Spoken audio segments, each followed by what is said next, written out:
사연을 듣고 난 후 각자의 의견을 댓글로 남겨주시기 바랍니다. 사소한 댓글이라도 사연자분에게 큰 힘이 될 수 있습니다. 각색될 수 있고 사연자분의 입장에서 구성될 수 있습니다. 윤상철 씨는 가난한 경상도 농가에서 태어나 25세 근처 도시로 상경한 후 건설 현장에서 일을 시작했습니다. 그러던 중 중매로 아내를 만나 2살 터울의 아들과 딸을 낳았습니다. 작은 곰탕집을 운영하던 아내는 아이들을 사랑으로 키우던 순한 사람이었습니다. 아이들은 그런 아내에 비해 엄하게 굴던 그를 조금 어려워했지만 내 식구는 화목하게 지냈습니다. 자식들은 부모 속을 한 번도 썩인 적 없이 열심히 공부하고 착하게 자라주었습니다. 열심히 노력한 덕에 윤상철 씨는 자신만의 팀을 꾸려 소규모 건설업체를 운영하게 되었습니다. 아내의 곰탕집도 입소문이 나서 유동인구가 많은 넓은 건물로 확장 이전을 했습니다. 그렇게 경제적으로 중산층이라 자부할 수 있는 기반을 쌓았고 아들과 딸은 서울에 있는 대학에 진학했습니다. 이후 아들은 서울의 대형 학원에 수학 강사로 취직했고 딸은 직장 생활을 하던 중 캐나다에서 일을 하던 사위를 만나 결혼한 후 이민을 가며 각자의 길을 걸었습니다. 그러나 평화롭던 윤상철 씨의 가정에 균열이 생기기 시작한 것은 아들이 동생보다 늦게 결혼하면서부터였습니다. 아들은 35세 같은 학원에서 영어 강사로 일하던 며느리와 결혼했습니다. 처음 며느리가 집에 인사 왔을 때 윤상철 씨는 그녀가 조금 특이해서 놀랐던 기억이 있습니다. 아들은 며느리를 이렇게 소개했습니다. 소윤이가 초등학생 때 미국으로 유학 갔다가 20대 후반에 한국으로 돌아왔대요. 미국에서 자라서 그런지 굉장히 솔직해요. 다 같이 첫 식사를 하는데 분위기가 어색해지자 윤상철 씨는 며느리에게 말을 걸었습니다. 음식은 입에 맞니? 뭘 좋아하는지 아직 몰라서 우리 집사람이 신경 많이 썼어. 국이 좀 맵네요. 아, 경상도식 소고기 묵국은 원래 맵게 끓인단다. 맛이 없니? 아니요, 그건 아닌데 저는 미국에서 자라서 매운 걸 잘 못 먹어요. 그래도 다른 거 많이 먹을게요. 신경 써 주셔서 감사해요, 아버님. 아무렇지도 않게 대답한 며느리는 잡채와 갈비만 먹고는 자신은 입이 짧다며 젓가락을 빨리 내려놓았습니다. 솔직히 윤상철 씨는 며느리가 썩 마음에 들지는 않았습니다. 그러나 며느리는 인사를 꼬박꼬박 잘했고 무엇보다 아들이 좋다고 하니 윤상철 씨와 아내는 딱히 반대하지 않았습니다. 며느리의 집안 형편은 그다지 좋지 않았습니다. 맞이인 며느리와 2 남동생을 모두 유학 보내느라 가정에 많은 부담이 있었다고 합니다. 게다가 한 해 전엔 바깥사돈이 일찍 세상을 떠났기에 안사돈 혼자 집안을 이끌어가고 있었다고 합니다. 윤상철 씨는 아들에게 서울에 있는 아파트를 마련해 주었지만 그 전에 아들을 불러 각서를 받았습니다. 며느리가 알면 속상할 테니 아파트를 내 명의로 해두는 건 너만 알고 있거라. 처음부터 다 가지고 시작하면 돈의 귀중함을 모르고 살게 될 거야. 내가 각서대로 잘 살면 내가 5년 뒤에 꼭 증여해주마. 자, 받아 적거라. 윤상철 씨는 첫째로 5년 안에 2 사람의 힘으로 현재 가진 돈 외에 5천만 원 이상 모아서 사치하지 않은 모습을 보여줄 것을 요구했습니다. 둘째로 양가 부모에게 항상 예의를 갖추며 기본적인 도리를 잊지 않을 것을 당부했습니다. 셋째로 명절과 생일을 포함해 2달에 한 번은 집에 내려올 것을 부탁했습니다. 우리가 살아야 얼마나 살겠니? 나중에 후회하기 전에 자식밖에 모르는 이 어미한테 얼굴 한 번씩은 비춰줘라. 내 동생이 캐나다에 터 잡은 뒤로 내 엄마가 많이 외로워했잖니. 3가지 다 내가 하던 것과 별반 다를 일이 없지. 자식된 도리 잘 지키면서 알뜰하게 살라는 말이다. 윤상철 씨는 각서를 받은 목적이 오롯이 아들이 자만하지 않고 살아가길 바라는 마음에서였다고 설명했습니다. 그는 한 달에 두 사람 벌이에서 각각 50만 원씩만 각출해도 1년에 1,000만 원은 거뜬히 모을 수 있을 것이라 생각했습니다. 또한 그 돈은 결국 자기들 것이기에 전혀 손해볼 일이 아니라고 여겼습니다. 게다가 어른에게 예의 있게 굴라는 말은 각서가 아니어도 당연한 일이었고, 2달에 한 번 내려오는 것도 1년에 명절 2번과 아내와 자신의 생일 각각 한 번을 제외하면 얼마나 자주 있겠느냐고 생각했습니다. 그러나 결혼 후 며느리는 명절을 제외하고는 윤상철 씨와 아내의 생일에도 내려오지 않았습니다. 항상 내려오는 건 아들 혼자였습니다. 네 엄마 생일인데 또 너 혼자냐? 며느리 생일이라고. 우리가 보낸 용돈 30만 원은 다 받아먹더니. 죄송해요, 아버지. 아내가 일이 많이 바빠서요. 그러던 어느 날 윤상철 씨는 우연히 방에서 통화 중인 아들과 며느리의 대화를 듣게 되었습니다. 통화 볼륨을 높였는지 며느리의 목소리가 윤상철 씨에게 굉장히 잘 들렸고, 그는 며느리의 말을 듣고 기가 막혔습니다. 다 큰 자식을 왜 자꾸 부르는 거야? 당신 부모애야? 미국에서는 자식이 성인 되면 정신적으로도 다 독립시켜. 한국은 아직 발전이 덜 됐어. 나이 든 어른들이 문제야. 윤상철 씨는 기가 차서 아들에게서 전화를 빼앗아 화를 냈습니다. 아들을 결혼시키고 무려 2년 동안 참아왔던 화가 폭발한 것입니다. 예, 며느라. 나 시아버지다. 아버님, 2달에 한 번이면 생일. 명절 빼곤 1년에 2번 정도 내려올까 말까 한 횟수다. 결혼하면 핏줄이 끊기냐? 넌 세상에 혼자 태어났어. 가족이고 뭐고 아예 남남으로 살아야 한다는 거냐? 그런 마음이면 명절에도 오지 말거라. 너 같은 며느리 필요 없다. 아버님, 그게 아니고요. 제가 죄송해요. 제가 너무 피곤해서 남편한테 말이 헛나왔나 봐요. 그래도 남의 통화 내용을 그렇게 들으시면 사생활 침해인데 조심 좀 해주세요. 저도 조심하겠습니다. 며느리는 사과인지조차 모를 말을 내뱉고 전화를 끊었습니다. 윤상철 씨의 표정이 굳어지자 아들은 죄송해서 어쩔 줄 몰라 했습니다. 윤상철 씨는 아들에게 이렇게 호통을 쳤습니다. 그놈의 미국식 개인주의인지 솔직함인지 아주 며느리 2번 들였다간 내 머리가 숭숭 빠지겠구나. 아들은 죄송하다는 말과 함께 조용히 대답했습니다. 죄송해요, 아버지.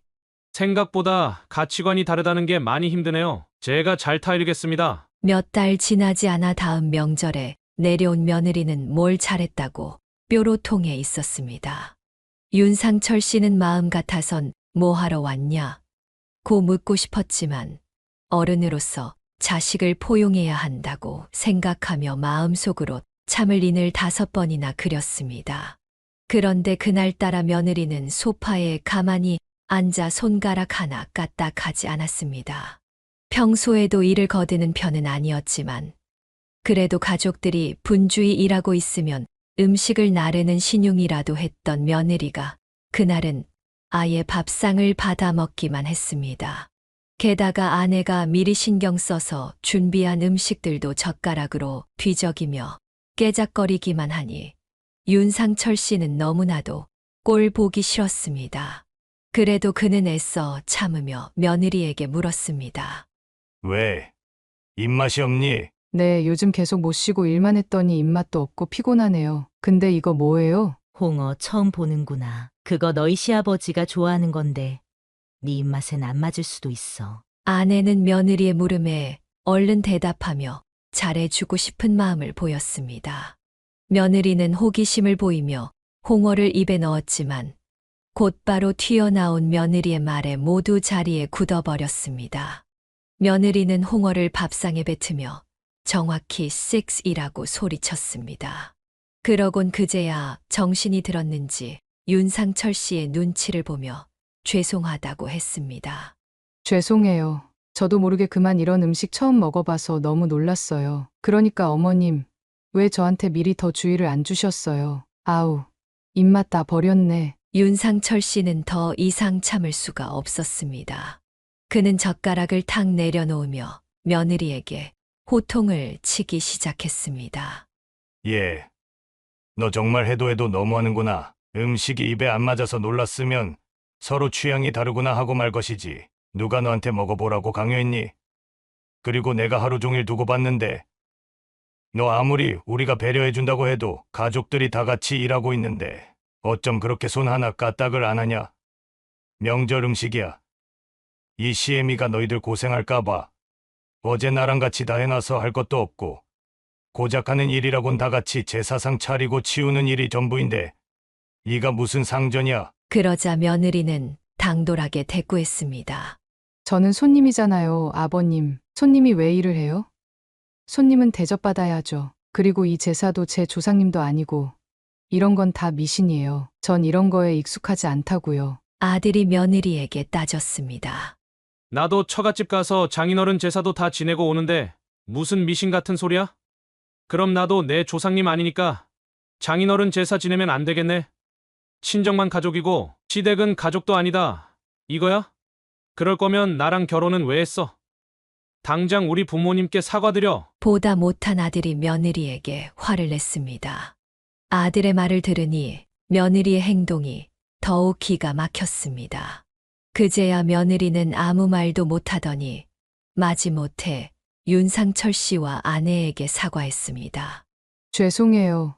어머님, 아버님. 제가 미국에서 살다 와서 시댁 문화를 잘 몰라서요. 음식 문화도 그렇고 한국 생활이 너무 어렵네요. 윤상철 씨는 단호하게 말했습니다. 너 자꾸 미국 살다 와서 그렇다고 하는데 이국에선 예의라는 개념이 없니? 가족 간의 우애, 손님 된 도리 같은 것도 없어? 난 아닐 거라고 생각한다. 내 말이 무슨 뜻인지 돌아가서 잘 생각해 보렴. 명절이고 뭐고 아침 다 먹었으면 그만 가거라. 며느리가 다시는 집에 오지 않기를 바라면서도 윤상철 씨는 최대한 화를 눌러 이야기했습니다. 그는 자신도 속상할 텐데 그 뒤로 아내가 오히려 자신을 위로해 주었습니다.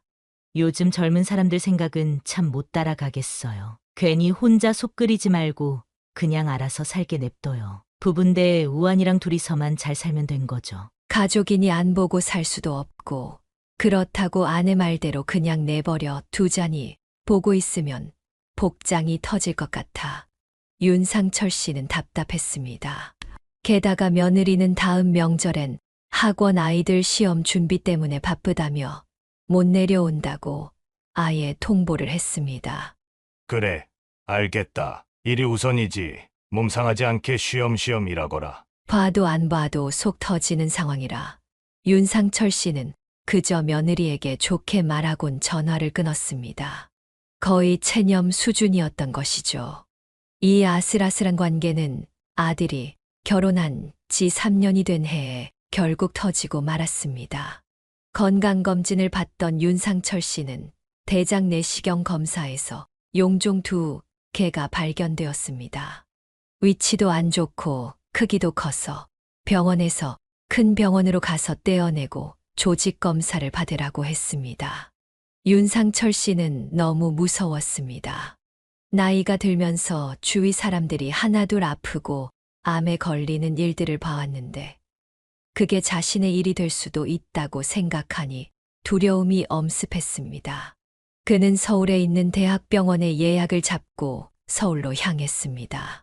같이 못 가서 미안해요, 여보. 우리 가게 직원이 최근에 둘이나 그만둬서 내가 자리를 비울 수가 없네요. 어휴, 큰일은 아니겠죠. 아내가 더 무서워할까봐 윤상철 씨는 두려운 티를 내지 않았습니다. 떨리는 마음으로 그는 서울에 있는 아들의 집으로 향했습니다. 가장 빠르게 할 수 있는 예약이 이른 오전 시간밖에 없었고 이후엔 다음 주나 되어야 예약이 가능했기 때문에 아들 집에서 이틀을 신세지기로 했습니다. 아버님, 오셨어요. 그래, 잘 지냈지? 그러고 보니 여기 처음 이사 온 뒤로 이 집도 처음 와보는구나. 아버지, 가방 주세요. 제 가방에 가져다 놓을게요. 식사하셨어요? 점심 간단히 먹었다. 저녁은 금식하고 물만 먹으라고 하니 얘 식사 신경 쓰지 않아도 된다. 오랜만에 본 며느리는 굉장히 어색하게 윤상철 씨에게 웃어 보였습니다. 그리고는 그가 그 집에 있는 내내 딱히 말도 걸지 않고 방 안에만 틀어박혀 있었습니다. 아내가 몸이 조금 안 좋은가 보더라고요. 죄송해요.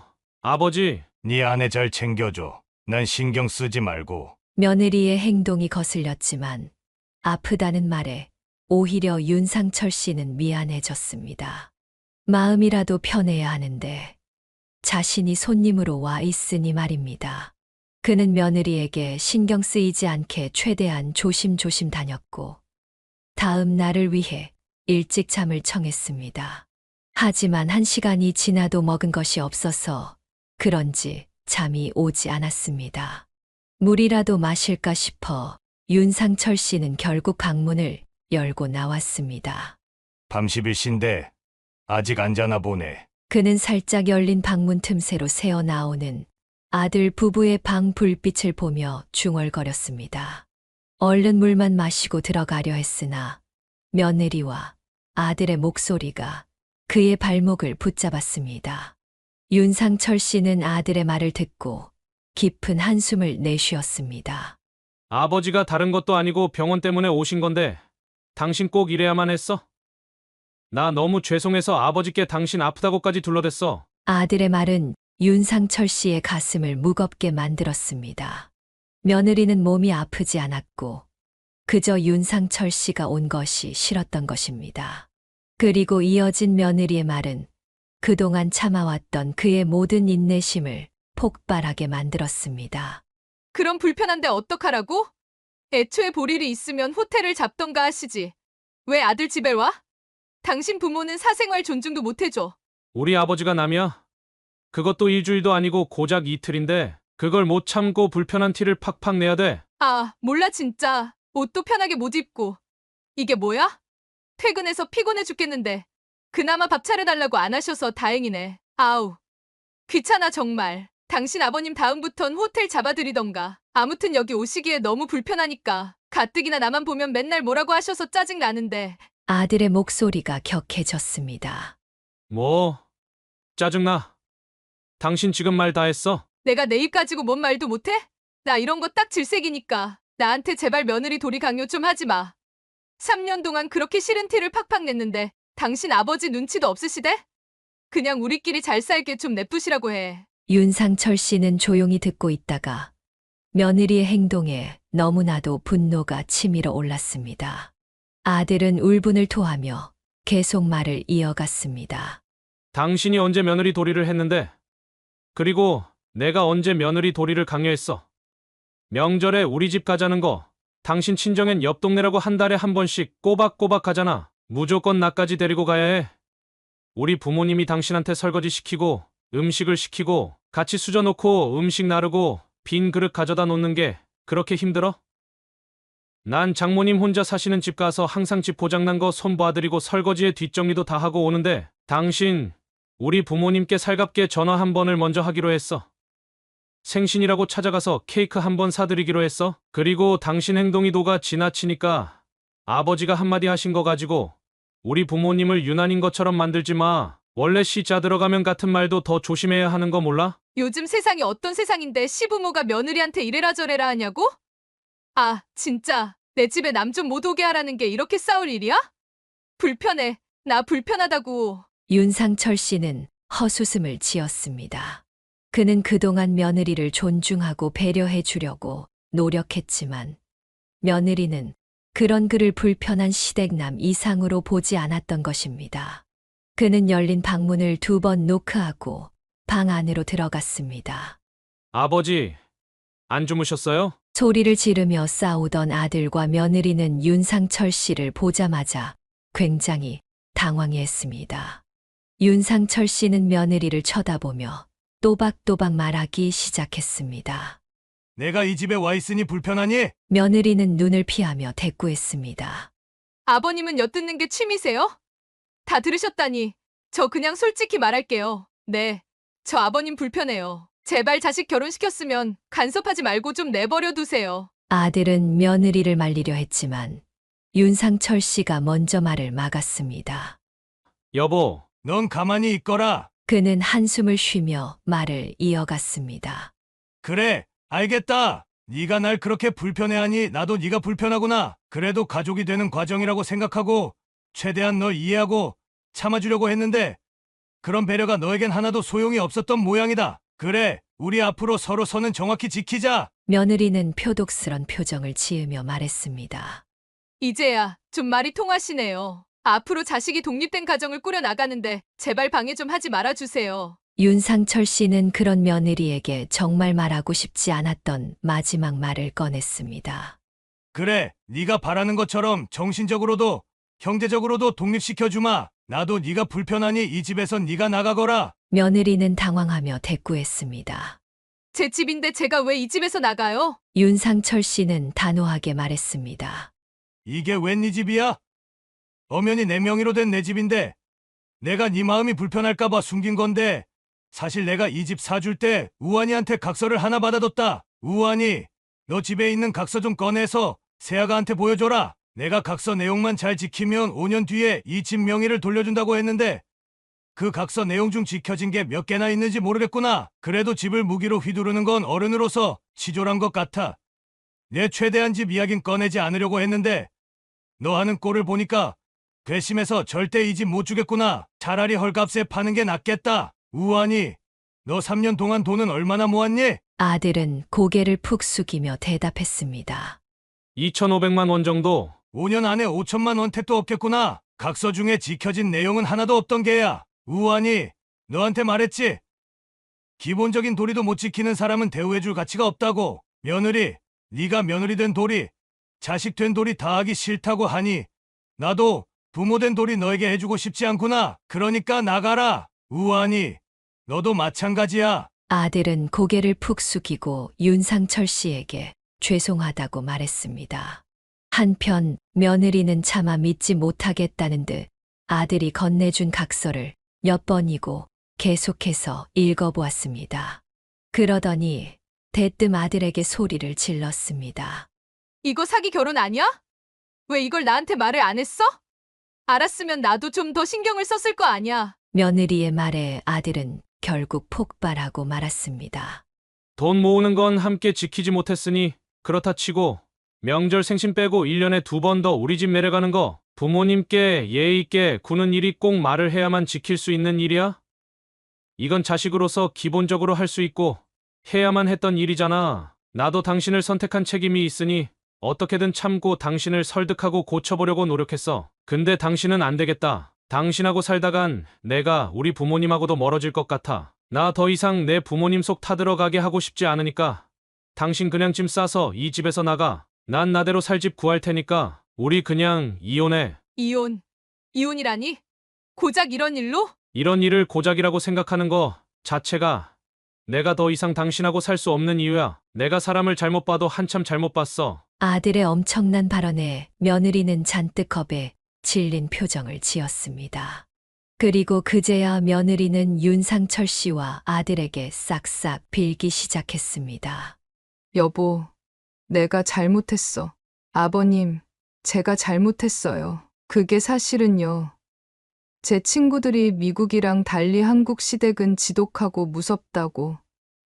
처음부터 길을 잡아놔야 나중에 며느리 마음대로 안 휘두르려고 한다고 말해줬어요. 그래서 일부러 더 시댁에도 안 내려가고 무시 안 당하려고 세게 나간 거예요. 처음부터 선을 확실히 그어놔야 나중에 오히려 서로 편하다고 그래서요. 근데 제가 도가 지나쳤어요. 여보, 제발 이혼하자는 말은 하지 마. 이혼이 애들 장난도 아니고 어떻게 그렇게 쉽게 말을 해. 아버님, 결혼에는 책임이 따르는 법이라고 그러셨잖아요. 윤상철 씨는 며느리의 말을 듣고 깊은 한숨을 내쉬었습니다. 됐다. 밥도 안 먹어서 말할 기운도 없고 난 내일 병원 갔다가 알아서 집에 갈란다. 이 집은 내놓을 테니까 둘이 알아서 해. 윤상철 씨는 머리가 어지러워지는 것 같아 방에서 나왔습니다. 아들은 끝까지 그를 붙잡고 매달리려는 며느리를 제지하며 놓아주지 않았습니다. 윤상철 씨는 거의 뜬 눈으로 밤을 지새웠고 다음 날 아들과 함께 병원으로 향했습니다. 밤에 들은 바로는 아들이 결국 며느리를 집 밖으로 내쫓은 것 같았습니다. 어젯밤에 집사람 친정으로 짐 싸서 보냈어요. 저도 집 알아볼게요, 아버지. 결혼해서 잘 사는 모습 보여드려야 하는데 이런 꼴을 보여드려 정말 죄송해요. 윤상철 씨는 차분히 대답했습니다. 네가 선택한 결혼이니 네가 알아서 하거라. 그렇게 용종을 제거하고 수면 마취해서 깨어난 윤상철 씨는 아들과 함께 다시 아들 집으로 돌아왔습니다. 조금 쉰 뒤에 집으로 돌아가려던 참이었습니다. 그런데 안사돈이 며느리와 함께 집에 와 있었습니다. 안사돈은 윤상철 씨를 보자마자 며느리를 무릎 꿇리더니 대뜸 사과를 시작했습니다. 얘기 전부 들었습니다. 바깥사돈, 정말 죄송합니다. 제가 하도 기가 차서 아침 내내 등짝을 두들겨 팼어요. 애 아빠가 살아 있었으면 그냥 가만두지 않았을 거예요. 바깥사돈, 핑계 같지만 이 애가 어릴 때 미국으로 건너가서 동양인이라고 인종차별을 엄청 많이 당했어요. 그래서 무시당하는 데 대한 트라우마가 생겼고 그게 원인이 되어 지레 겁을 먹고 이런 되바라진 행동을 한 것 같습니다. 저희 집에선 워낙 김서방이 살갑게 굴고 딸에도 아무 말이 없어서 이렇게 두 분께 행동하고 있을 줄은 상상도 못했어요. 제가 부모로서 애 옆에 붙어서 사람 구실부터 하게 만들었어야 했는데 공부가 뭐라고 애들을 전부 품 안에서 떼어놓고 키웠다 보니 인성교육을 제대로 못 시켰습니다. 다 제 탓이에요. 정말 죄송합니다. 사돈, 얘 이대로 길바닥에 내쫓든 호되게 회초리를 드시든 상관하지 않을 테니 부디 우리 애한테 한 번만 기회를 주시면 안 될까요? 사람들, 기회 말입니다. 한 번만 너그럽게 봐주신다면 하늘에 있는 애 아빠도 사돈 어른께 정말 감사해야 할 겁니다. 안사돈은 며느리에게 단호하게 말했습니다. 너 당장 잘못했다고 싹싹 안 빌어? 넌 네 시아버지께 제대로 용서받고 사람 돼서 오기 전까진 우리 집에 발들일 생각도 하지 마라. 내가 널 금수로 키우려고 그 비싼 돈 들여 유학 보낸 줄 알아? 김서방, 내가 정말 자네에게 면목이 없네. 우리 딸한테 화가 많이 난 거 잘 알고 있네만 한 번만 남편으로서 못난 아내를 용서하고 품어주면 안 되겠나? 에휴, 내가 염치 없지만 이렇게 부탁하네. 며느리는 눈물로 가득 찬 얼굴로 윤상철 씨에게 용서를 빌었습니다. 아버님, 제가 정말 잘못했어요. 여보, 나 이혼하기 싫어. 나 당신 없으면 못 살아. 제발 한 번만 용서해줘. 아들은 단호하게 말했습니다.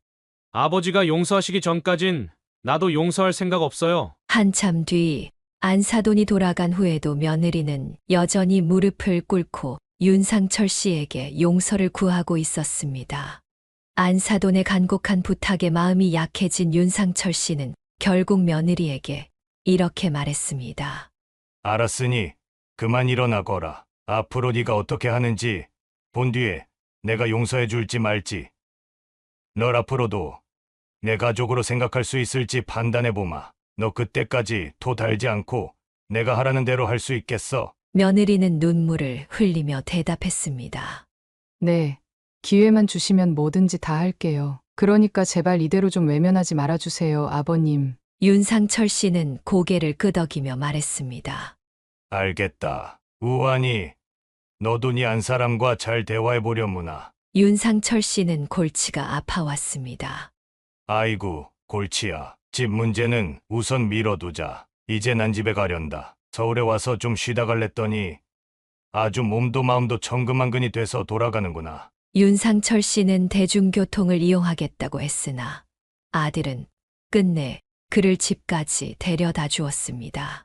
서울에서 있었던 일을 들은 아내는 속상함을 감추지 못했습니다. 잘했다는 건 아니지만 며느리도 나름대로 사정이 있던 것 같으니 부디 이번 기회에 잘못을 뉘우치고 우리하고도 좀 가까워졌으면 좋겠네요. 그 주 주말부터 윤상철 씨와 아내는 새벽같이 아들의 집으로 올라가기 시작했습니다. 앞으로 우리 주말 이틀 꽉꽉 채워서 여기 있을 거다. 며느리, 너 우리 집 오면 손님이랍시고 손가락 하나 까딱 안 했지? 이번엔 우리가 너희 집에 놀러 온 거니 어디 손님 대접 한번 받아보자. 그런데 며느리는 부엌에서 우물쭈물대고 있었습니다. 보다 못한 아들이 앞치마를 매려하자 그제야 며느리는 솔직히 실토했습니다. 사실 제가 미국에서 항상 혼자 간단히 해먹다 보니 시리얼이나 토스트, 간단한 파스타밖에 만들 줄 몰라요. 윤상철 씨는 놀라 물었습니다. 그럼 여태 뭘 먹고 살았어? 며느리는 머뭇거리며 대답했습니다. 가끔 남편이 해주긴 했는데 나오는 설거지하기도 귀찮아서 그냥 제가 배달시켜 먹자고 했어요. 아들은 멋쩍게 웃으며 말했습니다. 싫다고 하는데 제가 억지로 음식을 해주는 것도 집사람을 존중하지 않는 일인 것 같아서요. 윤상철 씨는 한숨을 쉬며 타일렀습니다. 빚도 없고 넉넉하게 시작했더니 아주 돈 무서운 줄 모르고 사는구나. 이러니 돈도 여태 제대로 못 모았지. 우환이, 넌 가만히 있고 며느리, 네가 참기름에 밥이라도 비벼서 손님상 내와봐. 미리 온다고 얘기해놨으니 뭐라도 준비해놨을 거 아니야. 마음 약한 아내는 며느리가 안쓰러워서 도와주고 싶어 했지만 윤상철 씨는 일부러 아내에게 내버려 두라고 말했습니다. 며느리가 자기 입으로 기회를 달라고 했으니 이참에 버릇을 단단히 고쳐놓으려 했던 것입니다. 그렇게 며느리가 무려 2시간에 걸쳐서 내놓은 것은 허여멀건 김치볶음밥과 배추김치 한 접시였습니다. 그것도 햄이 들어간 김치볶음밥이었습니다. 자신도 음식이 초라해 보였는지 며느리는 고개를 푹 숙였습니다. 음식 하나 만드는 게 이렇게 오래 걸리고 어려운 일인지 몰랐어요. 그동안 어머님이나 저희 엄마가 해주시는 음식을 당연하게 받아먹기만 해서요. 죄송해요. 윤상철 씨는 김치볶음밥을 한 숟가락 떠먹었습니다. 그러나 그것은 거의 맹탕이었습니다. 소금이 뭉쳐있는 부분은 짜고 김치는 제대로 잘리지도 않았습니다.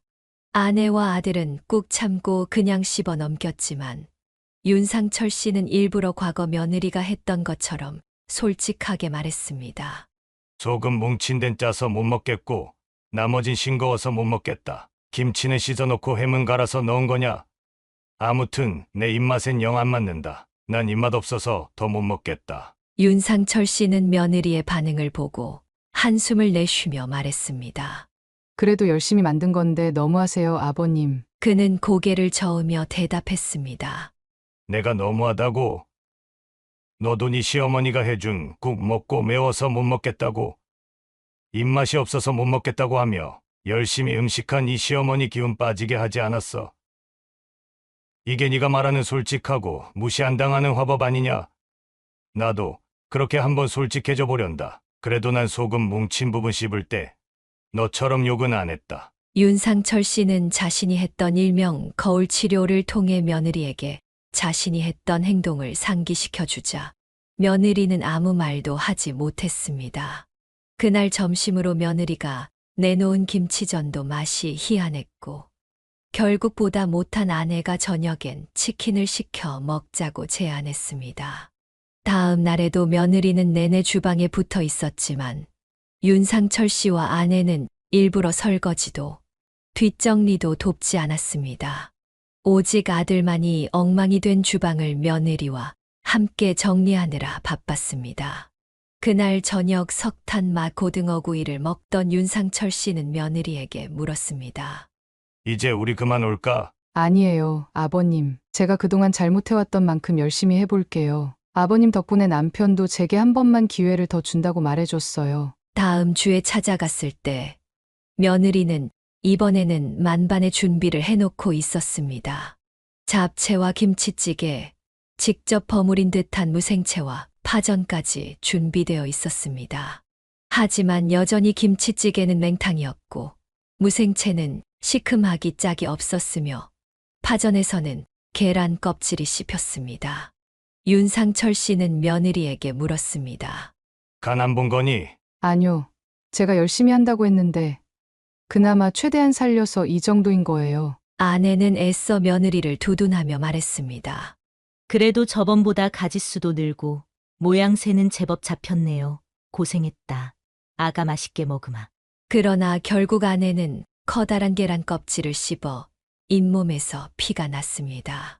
며느리는 황급히 휴지를 가져다 주며 눈물을 글썽였고 착한 아내는 그런 며느리를 안심시키느라 바빴습니다. 계란 껍질이 원래 한번 들어가면 잘 안 보여. 네가 놀랐겠구나. 고생은 고생대로 하고 마음은 마음대로 불편하지. 난 괜찮다. 마음 쓰지 말어. 며느리는 죄송하다며 말했습니다. 죄송해요, 어머니. 어머님은 뭐든 다 괜찮다고 말씀해 주시는데 저는 버릇없이 정성껏 음식을 준비해 주신 어머니께 불평불만만 했어요. 제가 솔직한 게 아니라 무례한 거였다는 걸 이제 잘 알았어요. 그건 오히려 제가 무시당하지 않으려 한 게 아니라 인격적으로 무시당할 행동이었다는 것도요. 이렇게 좋은 분들께 제가 괜히 기싸움이나 하려 들었다니. 윤상철 씨는 며느리를 바라보며 차분히 말했습니다. 이제야 이가 그동안 손님이랍시고 받아먹기만 한 밥상이 얼마나 정성이 많이 들어간 것들인지 알겠구나. 그런 정성을 이가 솔직함이란 핑계로 뭉개버렸다는 사실도 말이다. 우린 널 귀한 가족이라고 생각하고 애정을 담아 항상 정성껏 대접하려고 노력했다. 사랑하는 가족이니까 가끔이라도 얼굴 보고 싶었던 거고 진심으로 이가 잘 되길 바래서 이가 버릇없이 굴 때마다 혼을 냈던 거야. 널 시댁이라는 이름으로 찍어 누르려 했던 게 아니라 진심으로 너와 가족이 되고 싶었던 거란다. 하지만 결국 네 마음의 벽 때문에 마음이 가까워지지 못했으니 우리 집에 오든 내가 너희 집에 오든 넌 항상 불편하기 짝이 없었던 거야. 어디 우리랑 친정한 가족이 되려고 계속 노력해 볼 테냐. 이 솔직한 마음을 듣고 싶구나. 며느리는 눈물을 흘리며 대답했습니다. 네, 아버님. 부족하고 서툴지만 더 열심히 노력해 볼게요. 이번엔 가지고 있던 편견을 모두 내려놓고 처음부터 시작한다는 마음으로요. 두 분께서 허락만 해주신다면요. 윤상철 씨는 며느리의 진심 어린 말을 듣고 마음이 조금씩 풀렸습니다. 그리고 다음 월요일 그는 당일치기로 서울에 올라와 조직 검사 결과를 들었습니다. 다행히도 용종은 암으로 발전할 가능성은 있었지만 악성은 아니었습니다. 그제야 가족들은 내심 불안했던 가슴을 쓸어내릴 수 있었습니다. 이후 윤상철 씨와 아내는 그 뒤로도 내리 한 달 반을 주말마다 아들의 집으로 올라갔습니다. 며느리는 용기를 내어 아내에게 살림과 요리를 가르쳐 달라고 부탁했습니다. 처음으로 며느리에게 부탁을 받자 아내는 무척 기뻐했습니다. 아내는 그동안 며느리와 계속해서 친해지고 싶어 했습니다. 토요일 아침마다 아내와 며느리는 함께 장을 보러 나갔고 아내는 음식하는 법과 알뜰하게 살림하는 법을 알려주었습니다. 그동안 윤상철 씨는 아들과 함께 청소기를 돌리고 쓰레기도 버리고 설거지도 했습니다. 집안일은 다 같이 해야 빨리빨리 끝나는 법이야. 음식 대접받았으니 뒷정리는 내가 하마. 아니에요, 아버님. 그냥 제가 할게요. 쉬고 계세요. 윤상철 씨는 웃으며 대답했습니다. 어른이라고 대접만 받고 있을 생각 없다. 어울려 놀기만 할 줄 알면 그게 진짜 남이지. 가족은 함께하는 자리에 처음부터 끝까지 다 함께하는 거야. 그 시간 자체가 즐거운 게 바로 가족인 거다. 어느덧 마지막 주가 되니 며느리는 음식을 꽤 그럴싸하게 해냈습니다. 저 요즘 요리에 재미 들렸어요. 안 해봐서 그렇지 막상 손에 익으니까 그렇게 재밌을 수가 없더라고요. 요새 일하는 날도 우리 배달 안 시켜 먹어요. 아버님, 집에 재료가 많아지니까 간단히 할 수 있는 음식도 그만큼 늘어나서요. 어머님, 아버님, 한번 마음을 열고 보니 가족이랑 어울리는 게 이렇게 즐거운 일인지 몰랐어요. 저희 집은 아버지도 항상 바쁘셨고 동생들과 저는 유학가 있느라 이렇게 가족끼리 뭉치는 일이 별로 없었거든요. 어쩌다 엄마가 해주시는 밥상만 한 번씩 받아먹고 방에 들어가기 바빴죠. 그런 저에게 시댁이란 존재는 너무 막연하고 두렵기만 했어요. 가족끼리 사이가 좋다는 남편 말에 더더욱 편견을 가지고 친구들 말만 듣고 지레 겁먹고 날부터 세워서 정말 죄송했어요. 제가 정말 바보 같았다는 걸 이젠 잘 알고 있어요. 윤상철 씨는 고개를 끄덕이며 대답했습니다. 그래. 그동안 이 심경에 변화가 생기긴 한 것 같구나. 솔직히 이렇게 짧은 시간에 네가 다 변했다고 생각진 않는다. 그래도 적어도 그 망한 미국식 개인주의인지 뭐니. 그 소린 안 하니까 좀 낫구나. 앞으로 친정어머니께도 자주 찾아가서 음식 해드리고 해라. 안사돈께서 아주 좋아하실 거다. 이렇게 음식 해 먹으면서 살림도 알뜰하게 하고 이 집은 그냥 내버려 둘 테니까 빚 없다고 돈 흥청망청 쓰지 말 거라. 다 널 위해서 하는 말이야. 사람 일 앞으로 어떻게 될지 모르니 항상 알뜰하게 돈을 모아둬야 해. 알았지? 그리고 우리 집에 와서 손님이니 뭐니 하는 소리 할 거면 앞으론 절대 발걸음도 하지 말고. 며느리는 고개를 숙이며 물었습니다. 아버님, 그럼 저 이제 용서해 주시는 거예요? 윤상철 씨는 깊은 한숨을 쉬며 대답했습니다. 너도 나름대로 속사정이 있었다고 하니 여태껏 한 실수는 용서해 주마. 그래도 너 앞으로 이런 일이 생기면 당장 이 집도 팔아버리고 두 번 다신 너 안 볼 거다. 알았냐? 며느리는 눈물을 흘리며 감사의 말을 전했습니다.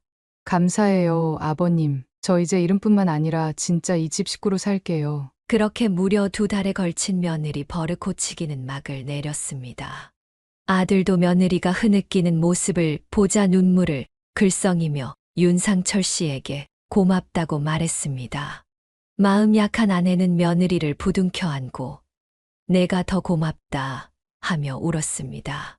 그리고 울음을 그친 며느리가 대뜸 던진 말 한마디에 윤상철 씨는 기겁하며 두 손을 내저었습니다. 근데 어머님, 아버님, 다음 주엔 안 오실 거예요? 저 요새 무슨 음식 해드릴지 고민하는 재미로 주말만 기다리는데 앞으로 매주 오세요. 윤상철 씨는 고개를 저으며 말했습니다. 아유, 싫다. 우리도 일하랴. 여기 오랴 힘들었어. 다 같이 해먹는 게 즐거운 것도 하루 이틀이지. 우리도 너 가르친답시고 출마마다 음식하고 정리하는 거 아주 고역이었어. 다음 가족 모임엔 무조건 외식할 거다. 그렇게 1년이 흐른 지금 다행히 아들과 며느리는 여전히 잘 살고 있습니다. 문제는 아들 부부가 2주에 한 번씩 상철 씨 집에 내려온다는 겁니다. 아, 그만 좀 오라니까. 아가, 네가 새벽같이 와서 음식한다고 난리니까 나랑 내 시어머니가 쉬질 못하잖아. 2달에 한 번만 오라니까. 왜 이렇게 자주 와? 우리도 좀 쉬자. 며느리는 웃으며 대답했습니다. 그러니까 그냥 받기만 하시라니까요. 저 이번에 궁중 요리 배웠거든요. 제가 오늘 임금님 수라상 차려드릴게요. 윤상철 씨는 한숨을 내쉬며 말했습니다.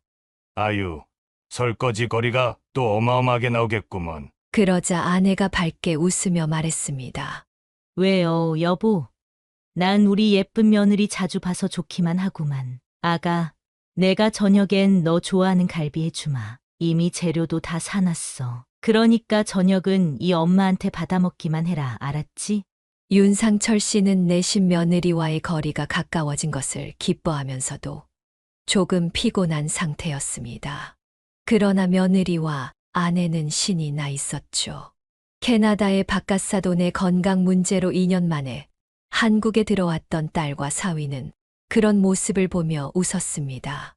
우리 아버지, 임자 만나셨네. 새언니, 2년 전에 봤을 때까지만 해도 엄청 새초롬했는데 역시 사람이 처음엔 좀 투닥거려봐야 친해지는 건가 봐요. 다들 사이 좋아 보여서 괜히 질투 나네요. 우리 아버님도 건강해지셨으니 우리도 이제 자주 한국 들어와야겠어요. 그치 여보? 자주 오세요, 아가씨. 다음엔 우리 조카들도 꼭 데리고요. 이렇게 다 같이 모이니 얼마나 좋아요. 며느리는 잠시 망설이다가 말했습니다. 근데 어머님, 아버님, 오지 말라고 말씀 안 하셔도 저 앞으로 자주 못 내려올 것 같아요. 저 사실 이번에 임신 5주 진단 받았거든요. 두 분, 이제 곧 친손주 만나게 되실 거예요. 윤상철 씨는 깜짝 놀라며 기뻐했습니다. 아이고, 그게 정말이냐? 세상에, 이게 무슨 경사야? 우리 며느리 한번 안아보자. 아주 예뻐 죽겠구나. 아내도 감격에 눈물을 글썽이며 말했습니다. 여보, 임신 초기라잖수. 젊은 나이도 아닌데 조심시켜야지. 고생 많았다, 우리 며느리야. 그동안 애가 안 생겨서 너희가 마음고생 많았는데 정말 잘 됐어. 축하한다. 딸과 사위는 놀란 표정으로 박수를 치며 축하했습니다. 아들은 쑥스러운 듯 뒤통수를 긁적였습니다. 아내는 감격해 눈물을 흘렸고 윤상철 씨는 분위기가 무거워질까봐 며느리에게 농담을 건넸습니다. 근데, 며느라, 부디 내 아이는 미국식으론 키우지 말 거라. 며느리는 웃으며 대답했습니다. 아이 참, 미국 사람들이 다 그런 게 아니잖아요. 그땐 제가 뱀에 꼬였던 거라니까요. 하여튼 우리 아버님 뒤끝 기시다니까. 그는 속으로 생각했습니다. 중간에 우리를 가로막고 있던 오해를 걷어내고 보니 며느리는 참 밝고 명랑한 아이였구나. 그는 이제 앞으로 태어날 손자가 며느리의 자유분방함을 적당히 섞어서 닮았으면 좋겠다고 생각했습니다. 항상 자신이 정답이라고 생각했지만 며느리를 보니 꼭 자식을 엄하게만 키우는 것이 현답은 아니라는 마음이 들었습니다. 아들의 집은 아직 윤상철 씨의 명의였지만 손주가 태어나고 아들 부부가 무탈하게 잘 산다면 몇 년 안에 합법적으로 증여할 생각이었습니다. 지켜볼 만큼 지켜본 뒤에는 아들 부부를 며느리의 말 맞다나 경제적, 정신적으로 모두 독립시켜 주는 것이 맞다고 생각했습니다. 여기까지가 윤상철 씨의 사연입니다. 위기를 잘 극복한 윤상철 씨가 부럽기만 합니다. 사연을 듣고 댓글로 의견을 남겨주시기 바랍니다. 사소한 의견일지라도 사연자분에게는 큰 힘이 됩니다. 노골적인 악성 댓글은 사연자분에게 상처가 될 수 있으니 삼가주시기 바랍니다.